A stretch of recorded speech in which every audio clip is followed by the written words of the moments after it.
il y a le monde des ténèbres. Ça va nous guider. C'est juste un exemple. Ici, il y a le monde des ténèbres. Ici, il y a le monde de la lumière. Et moi, je suis au milieu étant jeune. Amen. Tirez-moi. Toi, tu tires. Vous aussi tirez. Doucement, frère. Oui, ça va. Vous comprenez? Donc, il y a une bataille qui se passe. Le monde des ténèbres fait avoir. Le monde de la lumière aussi cherche à faire quoi? À m'avoir. Et parmi ces démons, les plus puissants, c'est lui qui fera quoi? Qui mourra. Amen. C'est ça l'influence. Venez regarder vos places. Et donc, quand je parle de l'influence, cela veut dire qu'il y a une bataille qui se fait entre le monde des ténèbres et le monde de la lumière. Maintenant, nous, on dit, étant des jeunes, nous devons influencer. Cela veut dire que nous devons gagner le monde des ténèbres.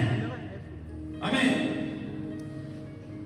Et dans 1 Timothée 4:12, la Bible nous présente la jeunesse. Parce que Timothée est l'image de la jeunesse. Paul écrit à son fils Timothée en lui disant que personne ne méprise ta jeunesse, mais toi, sois un modèle pour les autres. En parole, en conduite, en foi. Amen.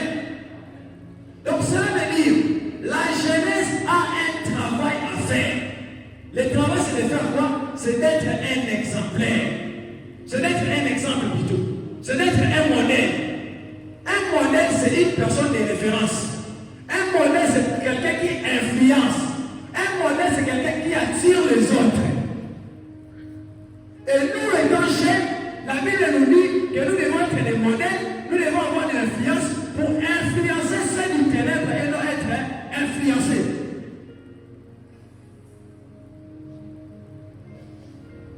Et dans Matthieu chapitre 28, le verset 18 à 20, la Bible parle de la dernière parole de Jésus avant de monter vers le Père. Car ce que vous devez savoir, souvent la dernière parole d'un homme montre à suffisance les soucis qu'il a dans son cœur. Jésus-Christ, avant de rentrer vers le Père, il avait un souci. Il avait une préoccupation. Et sa préoccupation, c'était les âmes. Il dit, allez, faites de toutes les nations mes disciples. Dans les soucis de Jésus, c'était les âmes. Les soucis de Jésus, c'était les âmes. Il avait compassion des âmes. Voilà pourquoi il m'a mandaté moi pour sauver les âmes. Voilà pourquoi il t'a mandaté toi pour faire quoi? Pour sauver les âmes. Et comment nous devons sauver les âmes? Nous devons en amont commencer par les influencer. Pour sauver ceux qui sont perdus, nous devons en amont commencer par les influencer. Et par une autre définition de l'influence, c'est aussi impacter. C'est une action exercée. C'est se distinguer par un domaine pour attirer les autres. Et donc, quand Jésus dit, allez et faites de toutes les nations des disciples, cela veut dire Jésus comptait sur moi, Jésus comptait sur toi pour sauver les âmes. Parce qu'à la croix, il a déjà crié, tout est accompli. Jésus ne reviendra plus sur la croix pour gagner les âmes.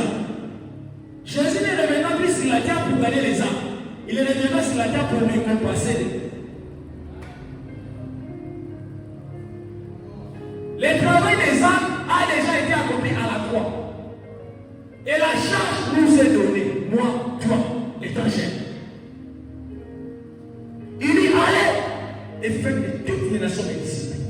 C'était les soucis de Jésus. C'était la passion de Jésus.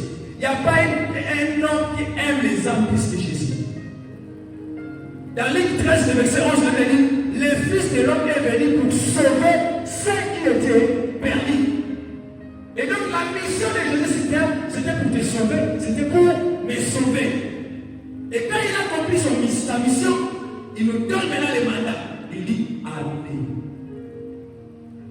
Mais pour aller, il faut avoir de l'influence. Et comment avoir de l'influence? C'est ça la plus grande question de notre prédication. Comment avoir de l'influence? Toi j'aime, moi j'aime. Comment je vais avoir de l'influence? Et pour avoir de l'influence, la première des choses, nous devons commencer à nous préparer. La préparation. La préparation. Et en parlant de la préparation, c'est dans l'animation holistique. L'animation holistique, c'est l'animation où toute l'animation de l'homme est respectée. Car ce que vous devez savoir, l'homme a 3 dimensions. Et ces dimensions, nous appelons les dimensions holistiques. Cela veut dire corps, âme et esprit. Est-ce qu'on peut acclamer les Seigneurs? Acclamons les Seigneurs, acclamons les Seigneurs, acclamons les Seigneurs, acclamons les Seigneurs. Je disais, avoir de l'influence, cela veut dire tu dois influencer au niveau de ton corps, au niveau de ton âme et au niveau de ton esprit. Car c'est ton corps ou ton être constitue un tout. Voilà pourquoi 1 Thessaloniciens 5, 23, la Bible dit que les dieux de Dieu vous sanctifient et que tout votre être, votre corps, votre âme et votre esprit soient gardés irrépréhensibles. Cela veut dire, quand Dieu te voit, quand Dieu me voit, il voit 3 dimensions. Il voit la dimension du corps, il voit la dimension de l'âme et il voit la dimension de l'esprit. Voilà pourquoi, pour ceux qui aiment la Bible et les théologiens, on finit par définir l'homme comme un esprit qui possède une âme et qui habite un corps. Et donc, nous devons nous influencer dans ces 3 dimensions. On commence par la première dimension. La dimension du corps. Mon frère, ma soeur, ce que vous devez savoir est que si votre cœur, soit votre corps, arrête de fonctionner maintenant, tout s'arrête. Si votre corps arrête de fonctionner maintenant, tout s'arrête. Si mon corps arrête de fonctionner, mon ministère fait quoi? S'arrête. Si mon corps arrête de fonctionner maintenant, mes ambitions fait quoi? S'arrête. Si mon corps arrête de fonctionner maintenant, mes rêves font quoi? S'arrête. Si ton corps arrête de fonctionner maintenant, même le projet de mariage fait quoi? S'arrête. Si ton corps arrête de fonctionner maintenant, même le projet de ton business s'arrête. Et donc ton corps est un instrument très puissant pour accomplir les desseins de Dieu sur la terre. Dieu ne verra pas un ange pour accomplir ses desseins sur la terre, non. Dieu ne verra pas un esprit immatériel pour accomplir son dessein sur la terre, non. Mais Dieu envoie un homme qui a un corps pour accomplir son dessein sur la terre. Et cet homme, c'est toi. Cet homme, c'est moi. Alléluia. Souvent, nous avons l'habitude de voir que le corps est un péché. Quand on parle du corps, nous voyons les péchés. Ah, les corps, les péchés. Les corps, les péchés. Les corps, les péchés. Mais c'est que nous oublions, un homme avec le corps peut influencer toute une génération. Un homme avec son corps peut influencer toute une génération. Nous avons l'habitude d'appeler les corps péché, péché, péché, péché. Non! Ton corps n'est pas un péché. Ton corps est une bénédiction. J'ai dit à quelqu'un, ton corps n'est pas un péché. Ton corps est une bénédiction.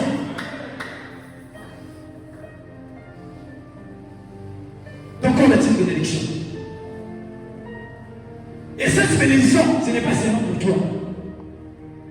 Ton corps est une bénédiction pour toi, pour ta famille, pour ton entourage et pour l'église aussi. Si on a besoin de protocolaires, on cherchera des esprits.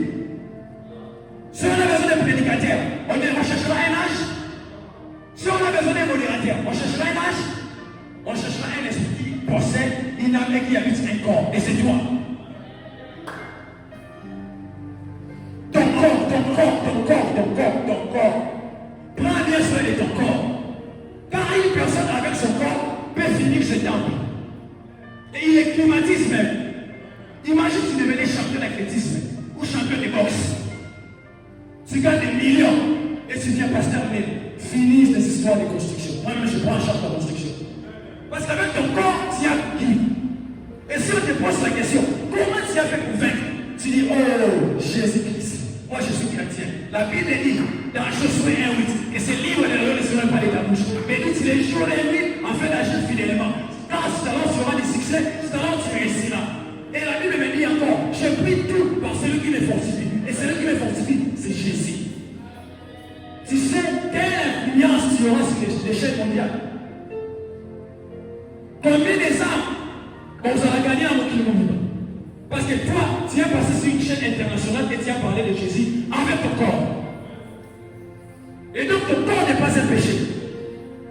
Arrête de considérer ton corps comme un péché. Prends bien soin de ton corps. Prends bien soin de ton corps. Je vois des gens, il était païen, il était beau. Il dit à Jésus, il était les gourmands. Je vois des jeunes filles, elle était païenne, elle était belle. Mais il dit à Jésus, elle était les gourmands. Tu ne connaissais pas Dieu, tu prenais bien soin de ton corps. Tu t'es lavé, tu t'es brossé les dents, tu t'es parfumé. Mais quand tu viens à Jésus, tu ne fais plus rien. Oh Dieu, c'est là à l'eau, la Dieu, c'est là à l'eau. Jésus peut revenir même après 3 000 ans. Jésus peut revenir même après 6 000 ans. La Bible dit que personne ne connaît ni l'air, ni les jours. Seul le Père connaît. Et donc prenez bien soin de vos corps. Prenez bien soin de vos corps. Parfumez-vous, lavez-vous, brossez-vous les dents. Et soyez propres, habillez-vous bien. Car au travers de vos corps, vous ne savez pas combien vous allez appeler au Seigneur. Pour ma petite histoire, moi qui vous voyez prêcher là, j'ai été gagné par une sœur. J'ai dragué tellement une sœur, elle était tellement belle. Je l'ai draguée, elle me refusait. Et un jour, elle est venue me voir. Elle a dit, bon, je vois comme si tu es un peu sérieux dans tes histoires là de drague. Mais prouve-les-moi, viens dans notre église. Elle m'a dit, non, tu vas te souvenir. À ce temps-là, païen, il m'a dit, numéro matricule 0001. Non, tu vas te souvenir. Je n'ai même pas un pantalon. Il y avait quelque chose, il m'a dit, voilà, il va te souvenir. Je dis, ah, bon, pour l'amour, je voudrais quand même. Dans ma tête, je me dis, je vais faire les statismes. On va voir un star. Bien aimé, je suis venu dans cette table avec une pilote. Tout n'a été bandana dans le logo. Qu'est-ce que j'appelle la rouge?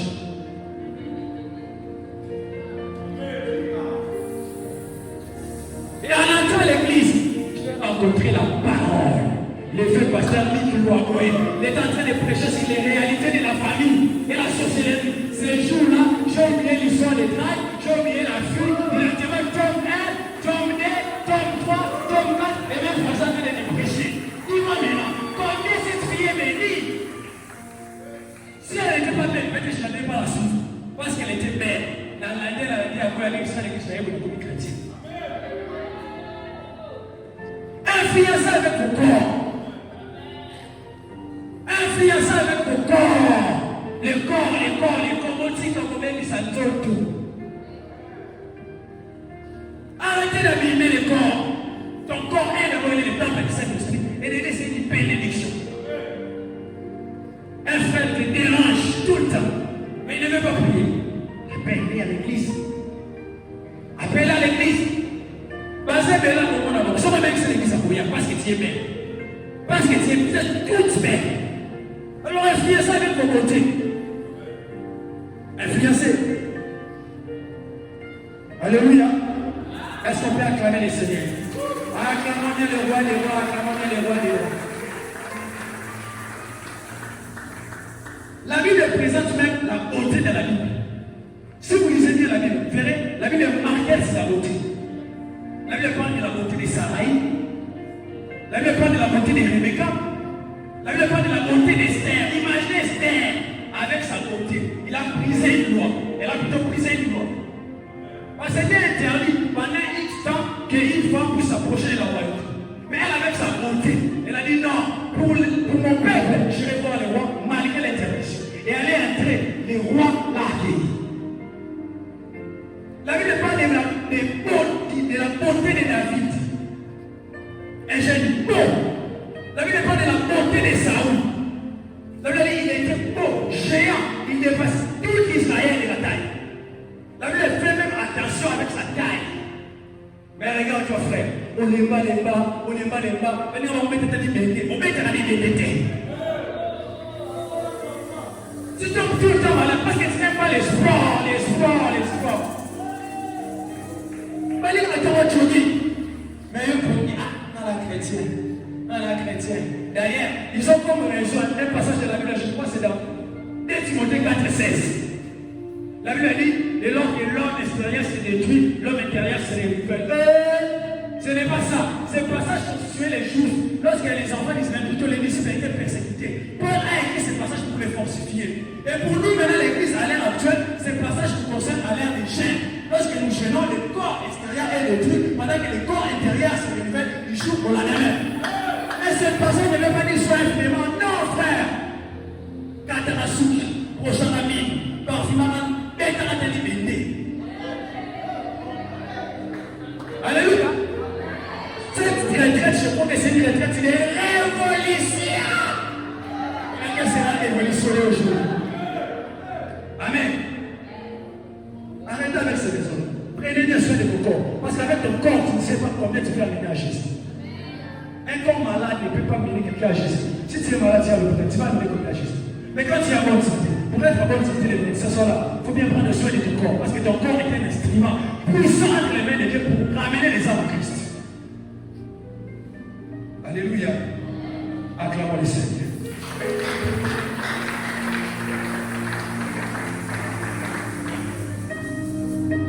La première dimension, c'était la dimension du merci. Prenons la deuxième dimension. La dimension de l'âme. Nous savons tous, l'âme est le siège des émotions, des sentiments, des décisions. Et donc, l'âme en soi représente l'instruction et les comportements. Premièrement, l'instruction. Tu veux aller influencer les mondes, est-ce que tu es instruit? Tu veux influencer les mondes, est-ce que tu es instruit? Savoir parler, avoir la capacité de persuader. Voyez ma loba. Les gens ne comprennent même pas ce que tu dis. Surtout si c'est côté de maman, pardonnez-moi, la bête, classe. À l'école, vous n'étudiez pas. À la maison, vous n'étudiez pas. Vous payez l'argent pour passer les classes. Vous ne lisez pas des livres. Quand vous entrez sur TikTok, les enfants, Chacha, Maria, c'est toujours ça. Or, même sur TikTok, il y a des programmes de personnes à y aller. Vous ne voulez pas vous instruire. Les parents payent les minéraux. À l'école, vous fouillez. Et ils ont des dérangeurs. Frère à Christ, là-bas à l'école, dérangeurs. Il y en a sur la décoration. Mais à l'église, frère à Christ, comment tu vas influencer tes collègues? Tu leur parles de Jésus, tu te dis, ah, il y a un peu. Ma soeur, la même chose.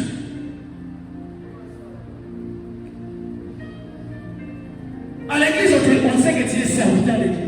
Mais est-ce que là-bas à l'école, on sait que tu es serviteur de Dieu? Tu n'étudies pas. Tu n'étudies pas. Mais tu dis, je vais aller influencer. Et ne me faites très attention. Dans le monde, il y a des savants. D'ailleurs, la plupart des savants sont des athées. La plupart sont des athées. La plupart des philosophes sont des athées. D'autres sont des ressourciens, d'autres sont de la franc-maçonnerie. Et ils ont une connaissance à ce que je comprends au camp. Mes frères sont là. Souvent, je fais des débats en live sur TikTok avec les kémites.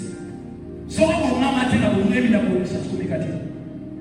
Bah, la Bible, d'alpha, fin oméga. Donc, en dehors d'avoir la connaissance de la Bible, il faut appeler la connaissance de mon qui. Savoir parler, connaître l'économie, la micro, la macro, connaître la médecine. Si on calme dans expliquer ça que la Bible, il y a quoi la médecine. Car la Bible, la médecine. Et la chose qui est dans ça. Mais si toi-même, tu ne prends pas soin de ton instruction, comment tu vas influencer ces idéaux? Parce qu'ils sont intelligents. Ils sont intelligents. Les téléphones que nous utilisons, les athées, ça va. Micro la Sylvie, les païens ça. Il a mort la Titam Soupé, ma païen va s'arrêter. Gucci païen. Versace païen. Quand il va être homosexuel,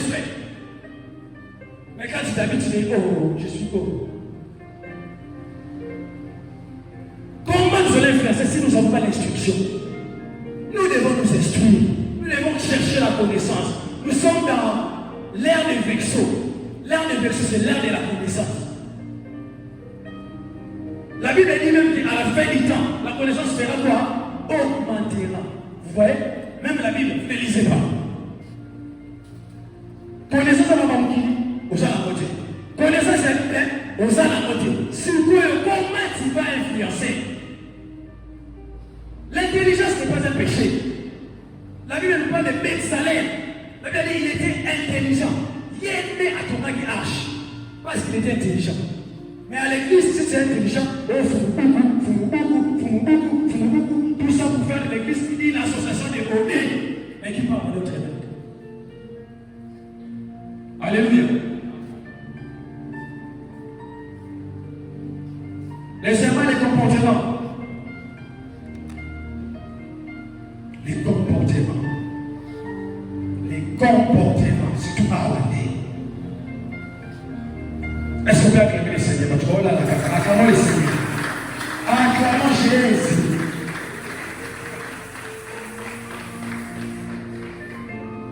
Ce que vous devez noter, notre vie étant chrétien est une Bible ouverte pour les païens. Ta vie étant chrétienne, ta vie étant chrétienne est une Bible ouverte pour les païens. Tu n'as pas besoin de lire beaucoup de versets bibliques pour qu'un païen la gagne. Il doit trouver en toi les fruits de mon comportement. Les fruits de la conversion. Mais au sein de Christ, j'ai un influencé là. Mais tu as un comportement là. Tu es orgueilleux, tu es orgueilleux. Tu ne salues même pas les gens. Quand tu passes là, maman, comment va dire qui va? Tu ne salis pas les gens. Tu te suffis à toi-même. Il y a aucun les gens. Alpha et Omega. Tu ne salis pas les gens. Nanda, il y a des moments où nous avons. On a mis sur le moment de au point que même la famille n'a plus moment on doutait qu'on s'appelle servant sur serviteur de Dieu. Derrière, est-ce que la famille, on sait que tu es serviteur de Dieu?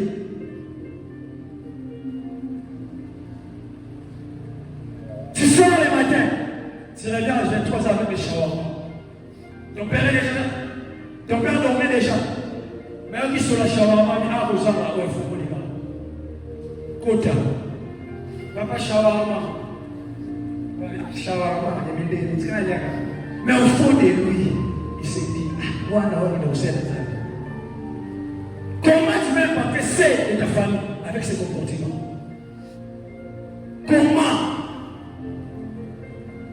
Comment tu vas impacter celle de ta famille avec ses comportements? Tu veux influencer le monde? Arrange ton comportement. Arrange ton comportement. Frère Gaël, Bishop, vous me prenez Matthieu 26-69. Arrange ton comportement. Tu as les mêmes langages avec les païens. Tu te dis comme un païen. Tu parles comme un païen. Wesh, t'es gagné quoi? Mais on est simple de distinguer. Tu es chrétien, tu es avec nous, tu es où? T'as péché, wesh. Frère, avant l'enfant, t'as péché, wesh. Frère, nous sommes des bantous. C'est mal pour lui. T'as péché, wesh. Au lieu d'influencer, vous êtes venu influencer. Oui, on est maman Micro, oui, on est maman Micro. Maman Micro, vous avez le sang. Maman Micro, vous avez le sang. Maman Micro, Yesu. Maman Micro, Yesu. Alors, oui, je suis avec vous jusqu'à la fin du monde. Pendant la table là, il y a ce table là, sur laquelle l'église Azalama, laquelle l'université Azalama, Azalama. Le métier de maman Micro, Azalama, Aleka. Tout le monde va m'avoir une soupe. Voyez le salut. On tourne là, t'as vu le quelqu'un. Il a marqué au là, quelqu'un. Frère, ça dit quoi? Matthieu 26, 69. Matthieu 26, 69.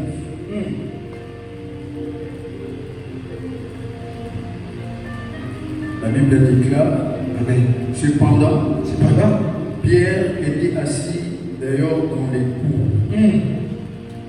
Une servante s'approcha de lui et dit, Toi aussi, tu étais avec Jésus. Tu étais avec Jésus. Mais il les nia devant tous, disant, je ne sais ce que tu veux dire. Comme il s'est dirigé vers la porte, une autre servante Lévi, et dit à ceux qui se trouvaient là, celui-ci était aussi avec Jésus de Nazareth. Pourquoi? Il les nia de nouveau. Avec serment. Je ne connais pas cet homme. Peu après ce qui était là, Satan approche. Dire à Pierre, certainement, il y a aussi de ces gens-là. Car ton langage te fait reconnaître. Alors il s'est mis à faire des Merci Bishop. Puissance 7315. Pierre est en train de nier Jésus. Je ne les connais pas. Une femme s'approcha d'elle. Elle dit, il y a solo tu comprends papa. Yope, Usaki Naba. Pour façon à Kolomba. Et elle a son camp avec la Jésus. Puissance 73. Verset 15. Verset 15.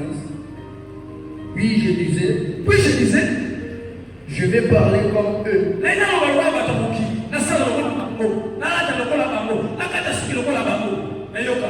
Voici, je trahirai la race de tes enfants.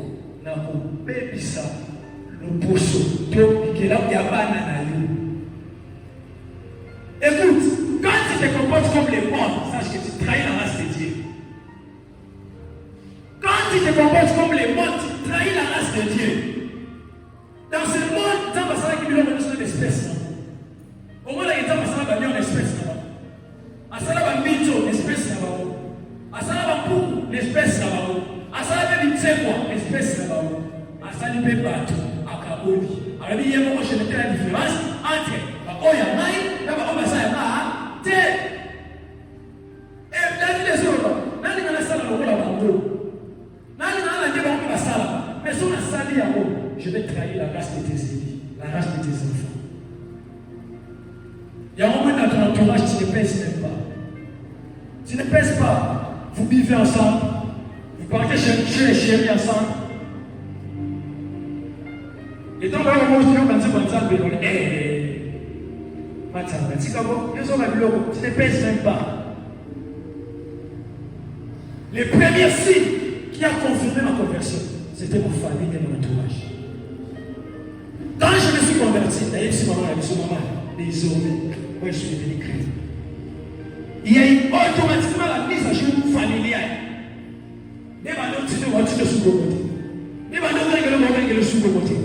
Mise à jour familiale.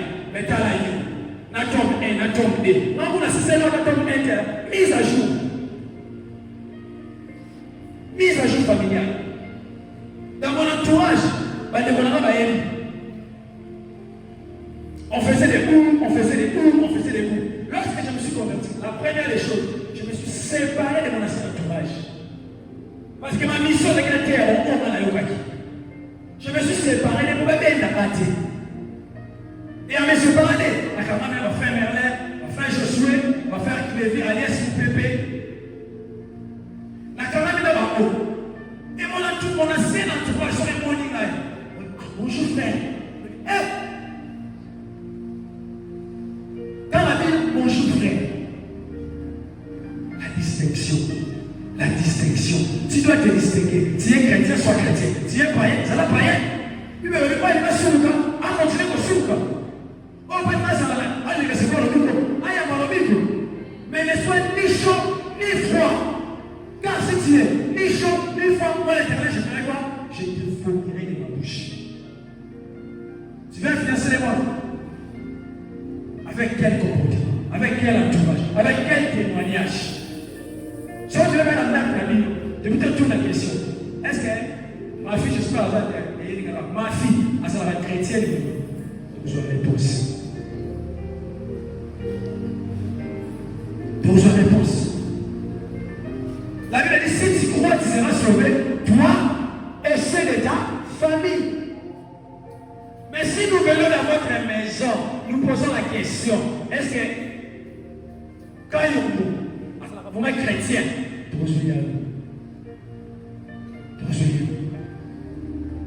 ici nous sommes tous des saints, papa, Christian Lobakamo, nous sommes tous en ambassade.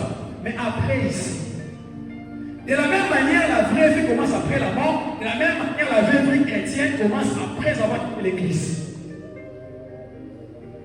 Nous allons vivre l'éternité après la mort.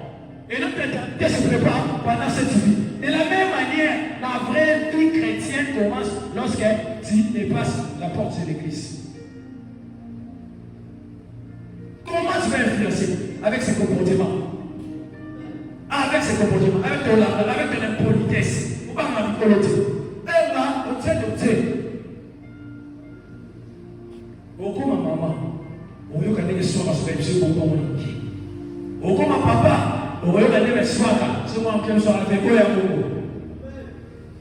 Gloire à vous, chrétien. Amen. La troisième dimension, c'est quoi? La première dimension, c'était la dimension de votre influence avec notre corps en état propre et bien présenté. La deuxième dimension avec notre comportement là. Et la troisième dimension, c'est avec l'esprit. Oh, frère, Actes des Apôtres, chapitre 1er, 4 à 5. Actes des Apôtres, chapitre 1er, verset 4 à 5.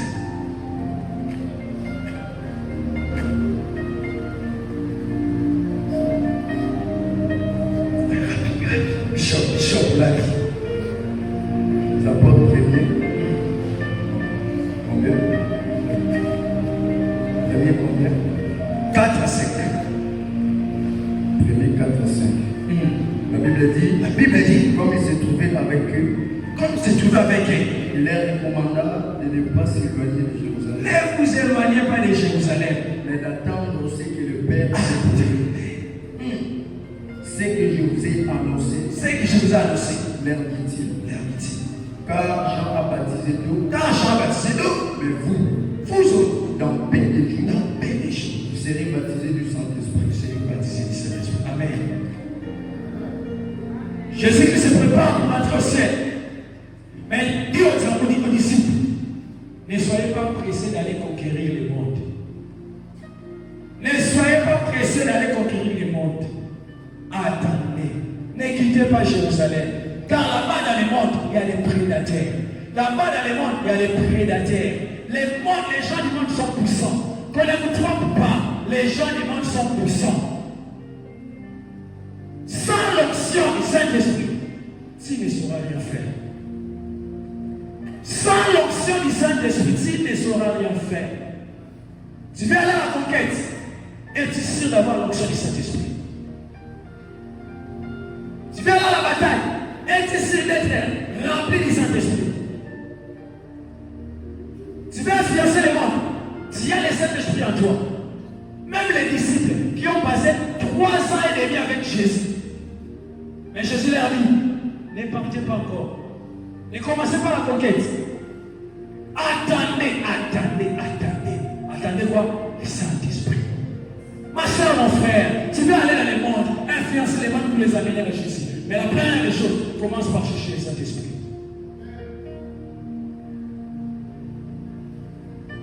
Tu veux aller prêcher au monde, commence par chercher l'onction du Saint-Esprit. Commence par chercher l'onction du Saint-Esprit. Et pour avoir l'onction du Saint-Esprit, tu dois premièrement être intime de Dieu. Si tu n'es pas intime de Dieu, tu vas aller conquérir le monde. Il y a des là. Si tu n'es pas intime de Dieu, tu vas aller prêcher au monde. Il y a des là. Le Saint-Esprit, la puissance de Dieu, les directeurs terrestres qui nous amènent les choses célestes. Tant que tu n'es pas encore devenu intime de Dieu, ne cherche pas à aller conquérir le monde. Ça y est, nous sommes pas là. Tu veux dire que tu vas nous donner la clé. Ce qu'on s'est apprécié à aucun de ça, on va se sentir. Et pour devenir intime de Dieu, tu dois commencer à les fréquenter. Et comment on fréquente Dieu? C'est dans la prière. C'est dans la prière. C'est dans la prière. C'est dans la prière. Et regarde-toi, déjà à la maison tu ne pries pas. Ici l'occasion se présente pour prier aux Zola. Tu vois ta médiocrité.